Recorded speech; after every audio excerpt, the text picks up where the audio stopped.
encuentro. Ahora vamos a pasar con la primera charla de este ciclo. Como les mencionaba, son 7 países que vamos a estar escuchando hoy sus diversas experiencias. Ahora le voy a dar inicio y el espacio a Argentina. Por parte de Argentina vamos a tener a Patricia Britos como presentadora y ella se va a presentar más adelante y también va a presentar a los expositores de este espacio. Así que le doy la palabra a Patricia Britos.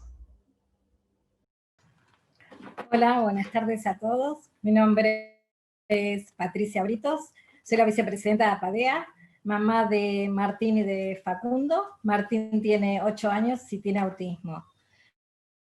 Bueno, tengo el honor de presentarles a ustedes a 2 reconocidos expositores. En primer lugar, al doctor Horacio Joffre Galiber, es padre de Ignacio Joffre Galiber, de 37 años, con autismo severo.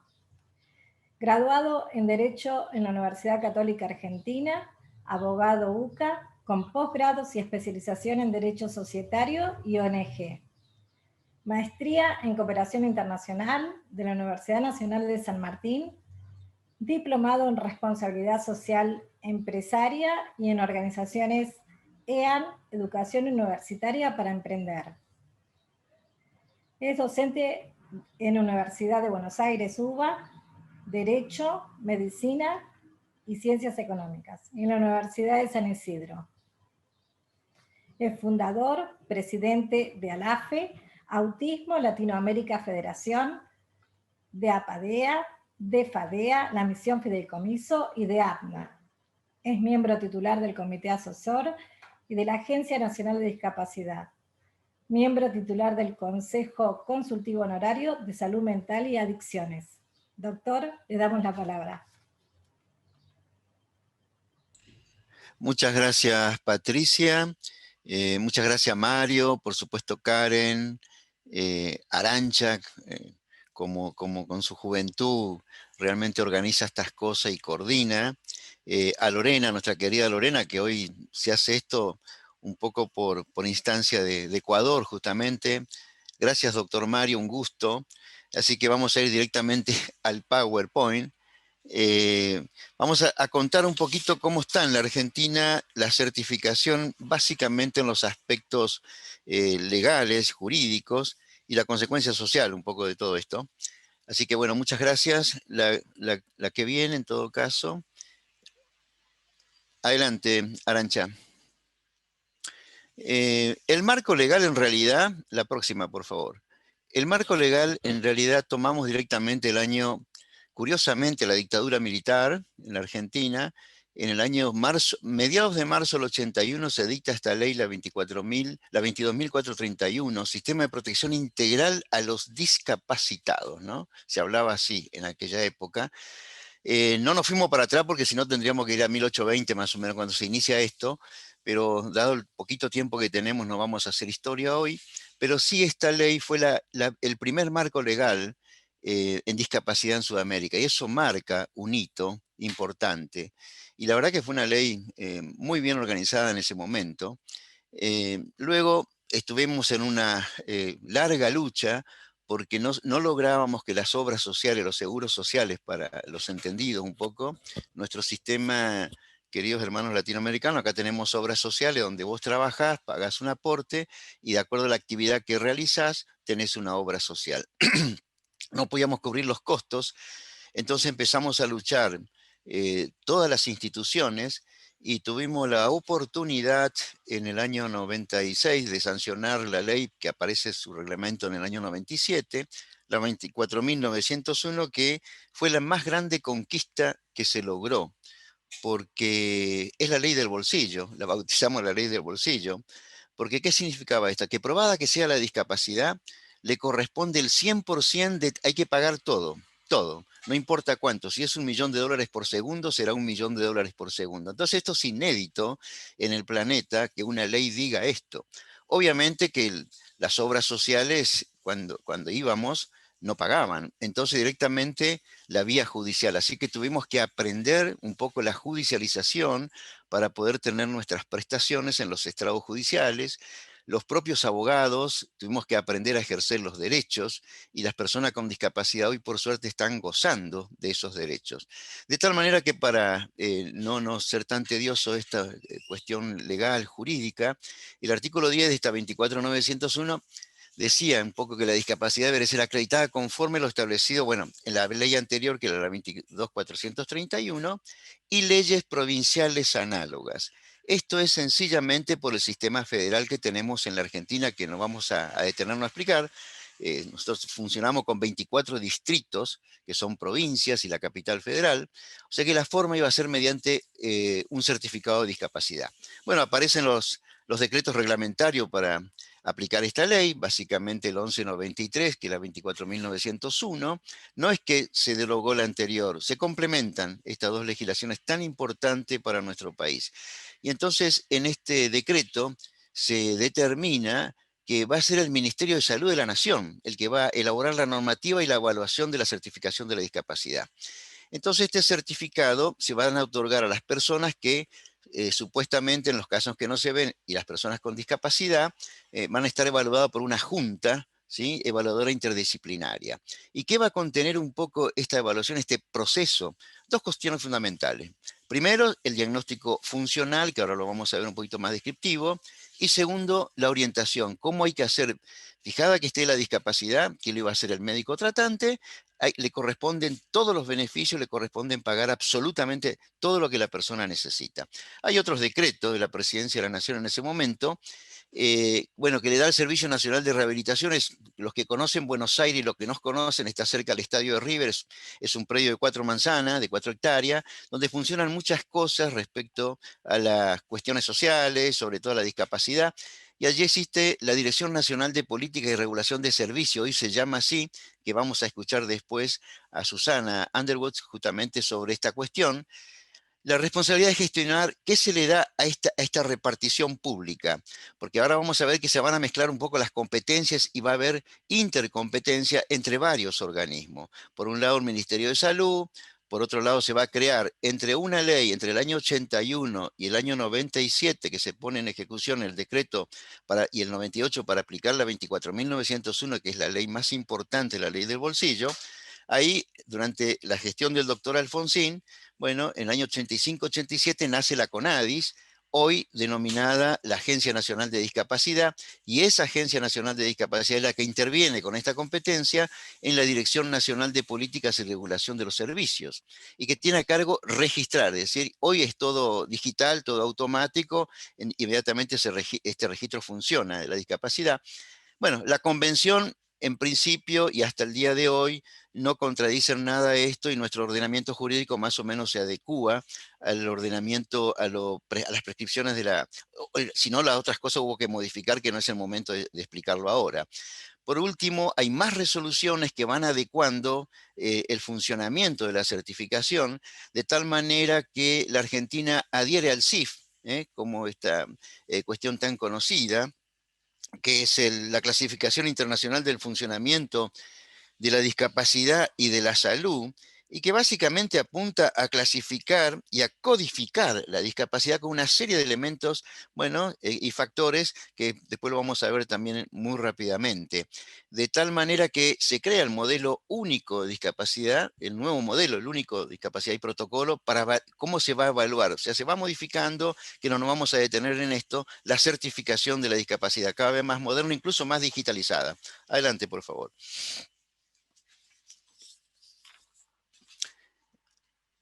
Bien, conocemos entonces en virtud a cómo venimos en esta explicación, en esta evolución, el certificado único de discapacidad, que bueno, hoy se conoce como la llave, ¿sí?, que abre las puertas para los derechos y la discapacidad. Y acá hay una definición bastante general que justamente la publica en su página la actual Agencia Nacional. Simplemente es una sola acotación respecto a la Agencia Nacional, es que transformó a lo que era la CONADIS por un decreto del año 2017 durante el presidente Macri, bueno, se la jerarquizó, digamos, también a pedido nuestro, de algunos movimientos asociativos, que queríamos que se rejerarquice el órgano de la CONADIS, de tal manera que, bueno, se fusionó y asumió otras nuevas competencias que, en todo caso, pues yo creo que por ahí Susana seguramente lo va a explicar. Pero es por eso que intervienen varios organismos del Estado en este momento, cada uno en su competencia.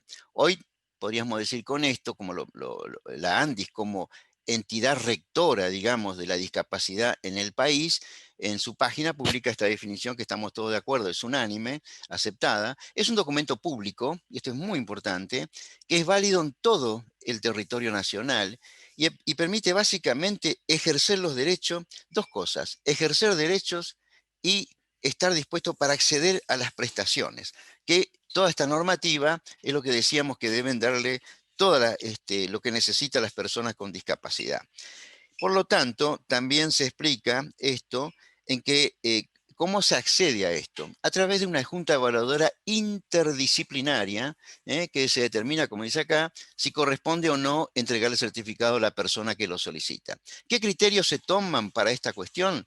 El biopsicosocial, que comprenden estos tres factores sociales, factores biológicos y factores psicológicos. ¿Por qué decimos biopsicosocial también y cómo juega esto de alguna manera? Y tiene que jugar así porque también la legislación fue apuntando y virando hacia la convención. La convención nos pone algunos faros de 2 o 3 institutos muy importantes, entre ellos quizás el más importante para esta cuestión, como acá dice, la función de la persona en todos los ámbitos de su vida y referir los apoyos correspondientes. De tal manera que la figura, la tipología del apoyo está recepcionada en nuestro actual Código Civil, modificado no hace mucho, en su artículo 43, que es importantísimo la figura del apoyo. Adelante, por favor. Bien. ¿Qué decimos de la Junta Evaluadora Interdisciplinaria? Bueno, está integrado por diversos profesionales y acá hemos discutido mucho las organizaciones, los movimientos asociativos en discapacidad, porque bueno, hubo que ir modificando, evolucionando del modelo hegemónicamente médico que había en la Argentina, hegemónicamente médico, y yo me permito decir un poco como militante de ONGs, como persona, como papá de una persona con discapacidad, lo que tuvimos que en esto, que por suerte, gracias a Dios, tenemos los mejores profesionales del mundo y los mejores médicos del mundo están para la discapacidad. En ese sentido, estamos muy orgullosos de nuestros profesionales. Pero este hegemonismo médico céntrico, asistencialista, digamos, medio que costó salir de ese modelo y hacer el pase al modelo social. Entonces, estos profesionales, nosotros básicamente lo que queremos es que no esté solamente el médico, que el médico sea uno más, y no este hegemonismo médico céntrico asistencialista, este discurso biológico, el almacén psiquiátrico y todo esto que pasaba en nuestro país. Por suerte, todo eso se va ayornando y los equipos realmente trabajan, tenemos entendido que trabajan de una manera muy buena, por lo menos yo cuando llevé mi hijo con discapacidad, que ya es una persona cercana a los 40 años, la verdad que nos hemos sentido súper bien con esta junta interdisciplinaria, donde hay otras profesiones, otras incumbencias profesionales, ¿sí? Y el funcionamiento de la persona se estudia, se determina la condición de salud, pero no la condición desde el punto de vista del déficit, sino tomando en cuenta los factores físicos, sociales y psicológicos, que es otra cosa, es más vista la salud como salud de vida, digamos, ¿sí? Entonces, en el año 2015 se publicaron normativas para que la certificación de la discapacidad se tome según los tipos de discapacidad que están legisladas en la Argentina y que de esta manera operacional. La motora, la mental e intelectual, también acá discutimos muchísimo los movimientos asociativos, qué es mental, qué es intelectual, bueno, quedámonos con un solo concepto. Mental hace generalmente a la patología y lo intelectual está asociado un poco al desarrollo cognitivo. La auditiva, visceral y visual. Y se toman estos módulos conocidísimos, estos criterios, de la Organización Mundial de la Salud, como dijimos el CIF, y también se utiliza el CIE versión 10 de la Organización Mundial de la Salud, que todos ya conocemos. Adelante, por favor.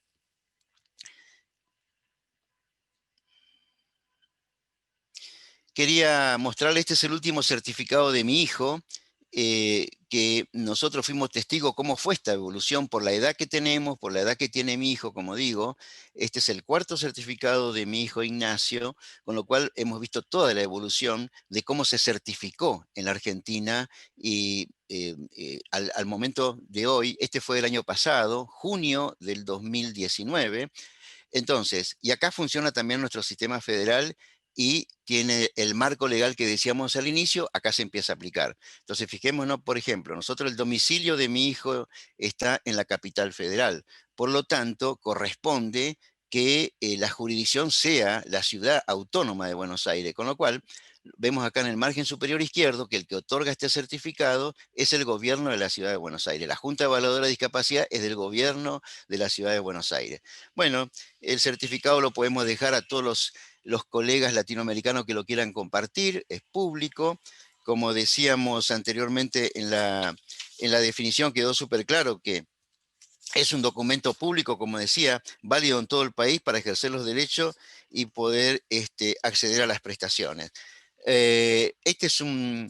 Al comienzo como papá, nosotros decíamos, pero 10 años, ¿por qué 10 años? O sea que a los 10 años, a ver, hay que probar según el hegemonismo médico que sigue la persona discapacitada o con discapacidad. No, y hoy nos damos cuenta que así como lo criticábamos en su momento, hoy, si me piden una opinión a mí como papá y a muchos de nosotros y muchas de nuestras organizaciones, quizás debiera ser de acuerdo a cómo va evolucionando la persona con discapacidad. Entonces, mi hijo, por ejemplo, en un cuadro muy grave, muy severo de autismo con trastornos asociados, bueno, en el último tiempo, justamente antes de este certificado, tenía problemas de trastornos de la marcha. Por lo tanto, las necesidades son otras de Ignacio y ya está en silla de rueda. Entonces, esta es la evolución. Y a lo mejor los años, no hay que poner un vencimiento. Quizás es cómo va evolucionando o cómo se va desarrollando la discapacidad de la persona. Yo en este momento quisiera que cada año y medio, cada 2 años, revisemos a Nacho a ver cuáles son las necesidades que tiene en su adultez. Esto simplemente quería dejarlo como modelo. Acá directamente a la prueba nos remitimos. El certificado funciona muy bien con el código de barra. Este certificado único de discapacidad en la Argentina, al tener código de barra, está digitalizado, impide lo que pasaba en otras oportunidades con las falsificaciones. Por el tipo de papel que se utiliza, bueno, están las explicaciones técnicas allí. Hoy en la Argentina, seguramente la directora nacional por ahí lo va a explicar mejor que yo, existen desde 2015 para acá el certificado único de discapacidad, 2015 para atrás quedaron, digamos, de alguna manera los llamados no-CUT. Adelante, por favor.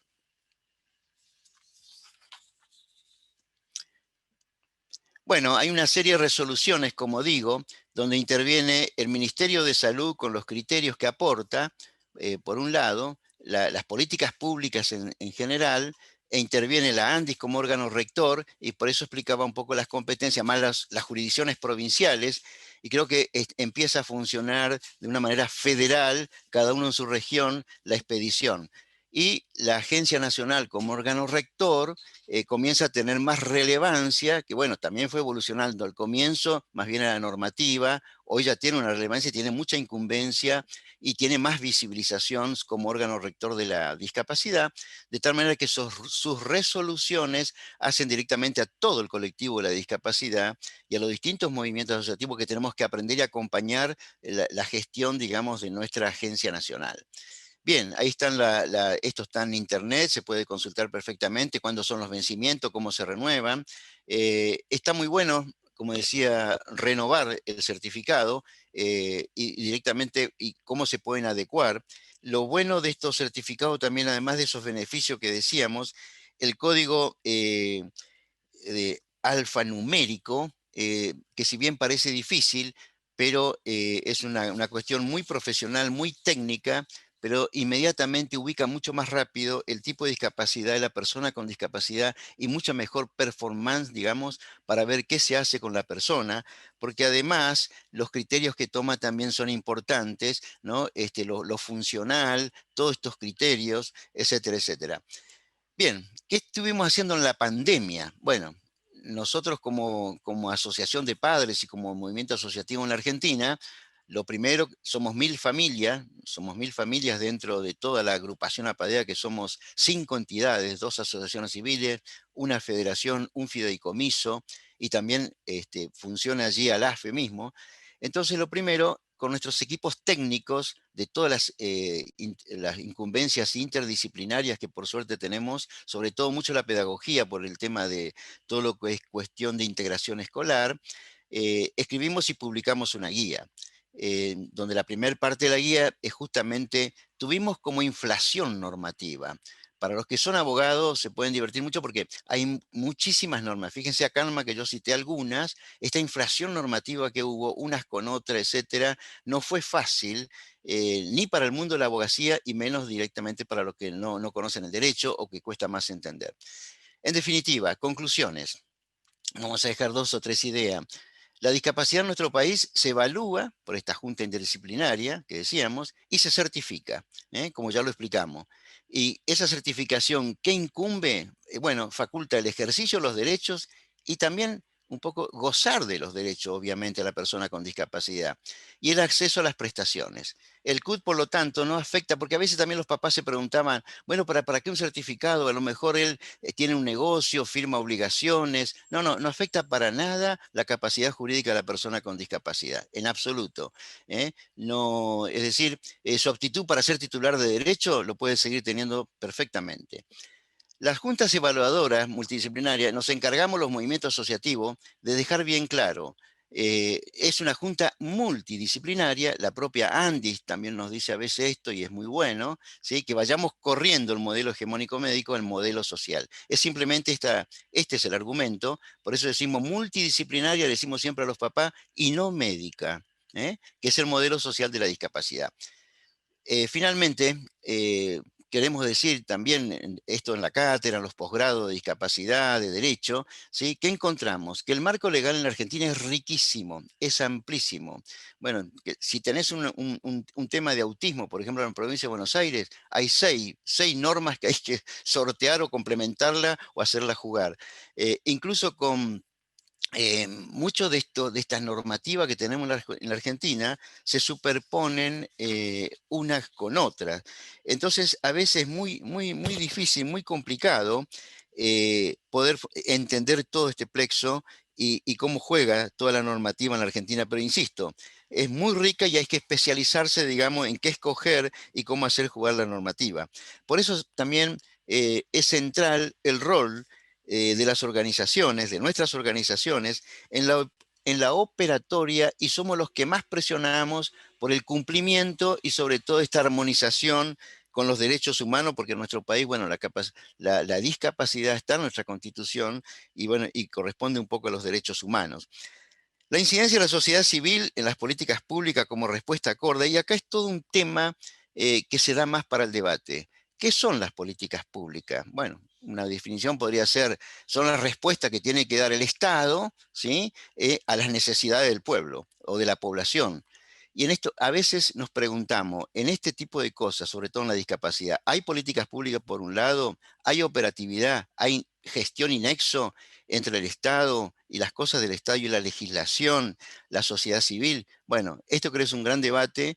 En la Argentina creo que hemos avanzado muchísimo y lo más importante es la ley de bolsillo, que la discapacidad tiene financiamiento y es lo que nosotros como asociaciones, como movimiento asociativo tratamos de cuidar. Finalmente, como papá, y bueno, y como ONGcista dentro, militante de los movimientos sociales, de la discapacidad y sobre todo por mi hijo, la pregunta es que nos estamos haciendo en los últimos 10 años en nuestra organización. Empezamos a formar nuestros profesionales, los líderes, los directivos, que empecemos a ver, ¿estamos creando realmente dignidad? ¿Y estamos transmitiendo bien esto a nuestro Estado, a nuestras universidades, a nuestros profesionales? ¿Por qué? Porque queremos crear realmente dignidad a las personas, a nuestros hijos con discapacidad, y utilizar lo que significa una herramienta tan poderosa como es la tecnología, y creemos que entre si le creamos dignidad y utilizamos bien la tecnología en el mundo de la discapacidad, de las personas con discapacidad, el universo de la discapacidad, seguramente estamos transitando súper bien lo que es la integración hacia la inclusión social. Muchas gracias. Bueno, le damos las gracias al doctor Horacio Joffre Albert. A continuación tengo el honor de presentar a Susana Underwood, magíster de la Universidad de Buenos Aires, directora nacional de Políticas y Regulación de Servicios de la Agencia Nacional de Discapacidad, vicepresidenta Asociación de Ayuda a la Persona que Padece Esquizofrenia y su familia APEF, docente universitaria e impulsora de la inclusión educativa de las personas con discapacidad en la Universidad de Buenos Aires, como coordinadora del programa Discapacidad y Universidad, miembro de la Red Interuniversitaria de Discapacidad. Le damos la palabra a Susana. Bueno, ¿qué tal? ¿Cómo les va? Buenas tardes. Es un gusto estar participando de este encuentro. En primer lugar, quiero transmitirles el saludo del licenciado Fernando Galarraga, que es el subdirector ejecutivo de la agencia, que está a cargo de la dirección, quien me pidió que en esta ocasión lo representara. Y estaba muy atento a lo que yo le fui comentando acerca de cómo se desarrollaba la planificación de este encuentro, y a quien por supuesto informaré luego de terminado el mismo. Me alegra mucho poder compartir este espacio, por ejemplo, con la gente de APADEA, a quienes conozco hace muchísimos años. Nos hemos encontrado cuando yo estaba en algunos de esos otros ámbitos que Patricia mencionaba, como coordinadora del programa de discapacidad de la universidad, y nos reencontramos ahora, ¿no? Conmigo en esta nueva función, de la misma manera que me alegró mucho encontrar al compañero chileno Daniel Cid, con quien hace, yo ya no sé si 10 años o cuánto, habíamos pensado en tener proyectos conjuntos que luego no pudimos llevar adelante, y bueno, y nos reencontramos en este evento latinoamericano, ¿no? Es la verdad que muy satisfactorio que esto pueda suceder. Retomando algunas de las cosas que comentaba Horacio, y como para contarles un poquito más de todo lo que él prometió que yo iba a decir luego, no sé si voy a poder cumplir con todo lo prometido, contarles que efectivamente la Agencia Nacional de Discapacidad es en este momento el órgano rector de la discapacidad en la República Argentina, que depende de la Secretaría General de la Presidencia. Antes algunos de sus constituyentes dependían de distintos ministerios, ahora dependemos directamente de la Secretaría General de la Presidencia, que depende de la Presidencia de la Nación y es transversal, ¿sí? O sea que no estamos ubicados dentro de un ministerio. Cuando se generó esta agencia, lo que se hizo fue sumar varios organismos que estaban trabajando la temática de la discapacidad. Uno de ellos es el que tengo yo a cargo, que era el Servicio Nacional de Rehabilitación, que ahora se llama, con ese nombre tan largo, Dirección Nacional de Políticas y Regulación de Servicios. También incluye lo que mencionó Horacio, la CONADIS, Comisión Nacional de Discapacidad, que ahora se transformó en la Dirección Nacional de Inclusión para las Personas con Discapacidad, a cargo del licenciado Gastón Díaz. También de Apoyos y Asignaciones Económicas, más conocida como Pensiones, a cargo de la doctora Paula Martínez, y la Dirección Nacional de Acceso a los Servicios de Salud, más conocida como Incluir, a cargo del doctor Daniel López. ¿Sí? Asimismo, la Agencia Nacional de Discapacidad tiene una Secretaría General a cargo del doctor Juan Pablo Ordóñez, una Dirección General Técnica, Administrativa y Legal del licenciado Mariano Altamira, y una Coordinación General de Unidad Ejecutora de Proyectos a cargo de la licenciada Mariana Thompson. Digo, me parece interesante contarles esto porque antes estos organismos estaban dispersos en diversos espacios, y ahora estamos llevando adelante el trabajo de actuar como un solo organismo, que por supuesto no es algo sencillo porque cada uno tenía sus propias lógicas, pero es un aprendizaje que realmente estamos llevando a cabo, y que el licenciado Galarraga nos ha pedido que trabajemos en conjunto, tanto entre las direcciones nacionales como con los otros organismos del Estado, cosa que hacemos activamente, y con las organizaciones de la sociedad civil. De aquí mi participación en esta jornada. Dicho esto, y reforzando un poco las cosas que decía Horacio antes, me gustaría abundar en algunas de las cosas que él ya se explayó acerca del certificado único de discapacidad y que tiene que ver principalmente con este cambio de mirada, ¿no? Tal cual decía Horacio, todavía hay quienes siguen hablando de juntas médicas o creyendo que es un certificado médico, cuando en realidad en los últimos años, ya varios años, este paradigma ha cambiado, digo, no solo a nivel internacional, sino también a nivel de nuestro país, que ha suscrito las normativas internacionales, ¿sí? Ustedes saben que en el año 2008 nuestro país ratificó la Convención sobre los Derechos de las Personas con Discapacidad por la Ley 26378, que luego hubo una nueva ley, la 27044, que le dio jerarquía constitucional.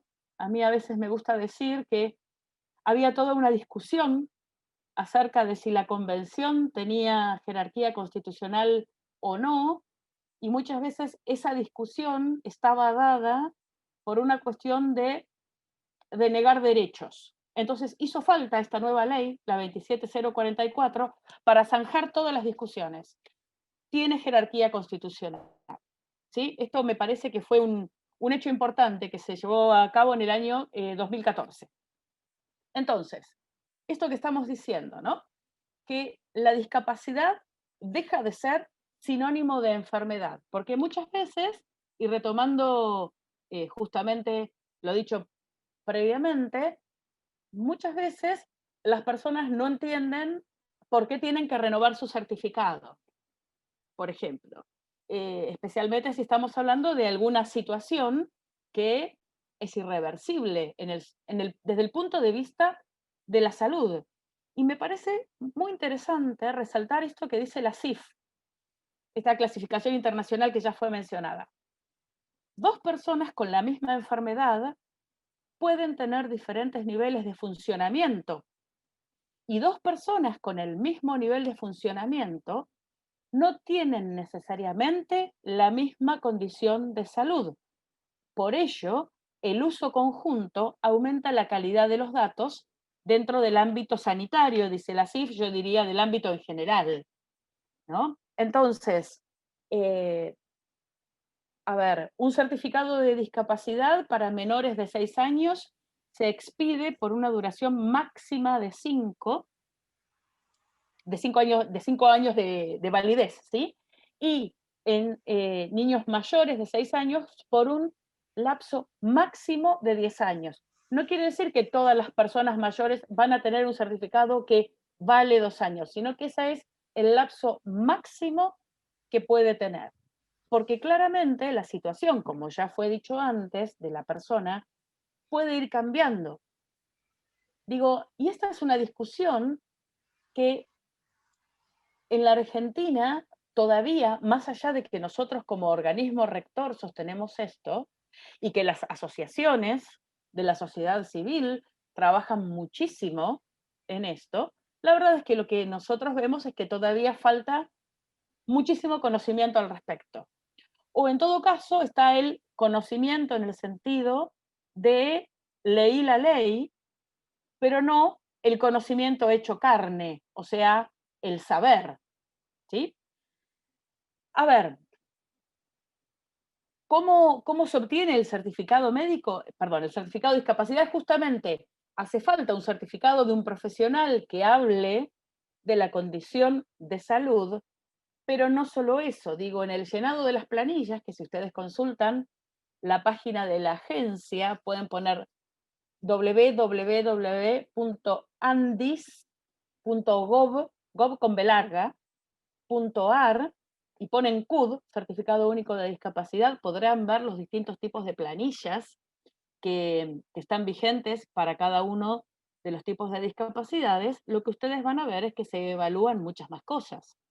Digo, no es solamente el certificado de salud, y lo voy a decir 18 veces en estos minutos, porque realmente es algo que marca una diferencia, ¿sí?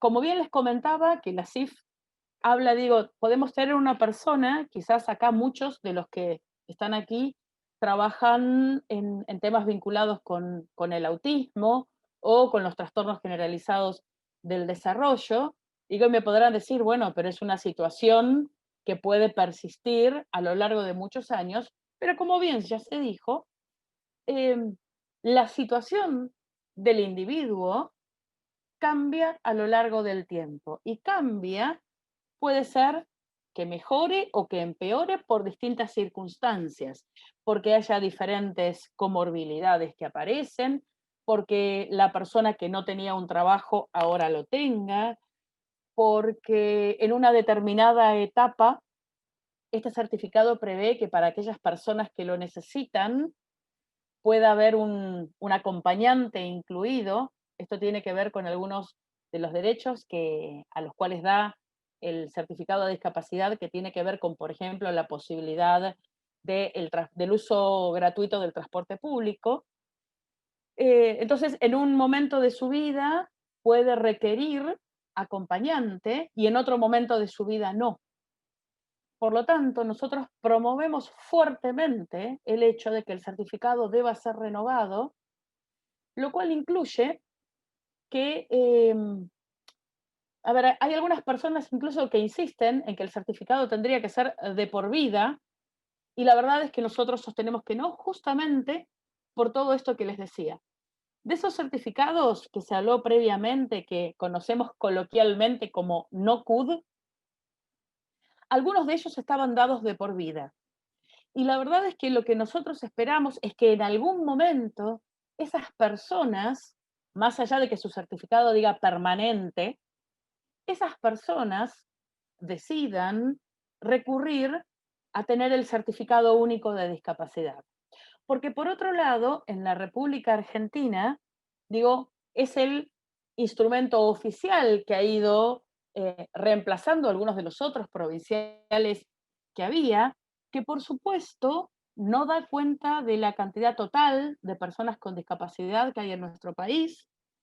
Según el último censo que se hizo hace 10 años, estamos más o menos en los valores que tienen otros países, que oscilan entre el 10 y el 15% de personas con discapacidad, lo cual nos daría unas 5 millones de personas teóricas, digo teóricas, en el sentido desde el relevamiento de ese censo de encuestas de la discapacidad que ha habido, pero la verdad es que la manera en la cual nosotros podemos establecer políticas públicas es a través de lo que tenemos registrado. Y lo que tenemos registrado son las personas que han obtenido su CUD o certificado único de discapacidad, que en este momento superan el 1.300.000 personas. Entonces, cuando nosotros definimos políticas públicas en nuestro país, lo podemos hacer en base a este 1.300.000 de personas. No porque estemos dejando a las otras afuera, sino porque son de aquellas de quienes tenemos datos, ya que justamente esta evaluación de la que estábamos hablando, al no ser solo médica, sino tener en cuenta factores personales, psicológicos, el contexto físico, social, las condiciones habitacionales, la posibilidad de acceso al sistema educativo, la cobertura de salud. Digo, todas esas variables están en nuestros registros y a partir de esos registros es que nosotros podemos pensar políticas públicas. Es más, les comento que uno de los trabajos en los que estamos avanzando ahora, el área de sistemas de información depende de la dirección que tengo a mi cargo, tiene que ver con poder cruzar esa base de datos, por supuesto no los nombres, nunca estamos hablando de nombres, ¿sí? Porque entendemos que son datos sensibles, pero poder cruzar esa base de datos con la base que tiene el Ministerio de Salud de la Nación acerca de las personas afectadas por COVID. Entonces, estamos empezando a elaborar un documento que cuando esté listo va a ser publicado en la página de la agencia, que da cuenta justamente del impacto que ha tenido el COVID en las personas con discapacidad. De cómo, al menos en los datos que tenemos al 23 de septiembre, en nuestro país tenía 600.000 personas afectadas por COVID y ahora hemos superado largamente el 1.000.000, pero de todas maneras nos permite empezar a analizar datos, ¿sí? Podemos ver que las personas con discapacidad se han afectado en un porcentaje mayor que la población total, ¿sí? Entonces, justamente en base a estos datos que nos aporta el CUD y a los datos que nos aporta, datos estadísticos que nos va a aportar el Ministerio de Salud, es que vamos a poder entender cómo ha afectado la pandemia a las personas con discapacidad e incluso vamos a poder planificar políticas hacia adelante que tengan que ver tanto con la rehabilitación que necesitan estas personas como con aquellas personas que vayan a cambiar la condición por la cual tienen el CUD. Así que realmente creo que fomentamos nosotros fuertemente y estamos dispuestos a hacer una campaña de concientización acerca del certificado de discapacidad porque entendemos que esta es una manera en la cual los derechos que tienen las personas pueden ser ejercidos por las personas con discapacidad por sí mismas. Muchas gracias.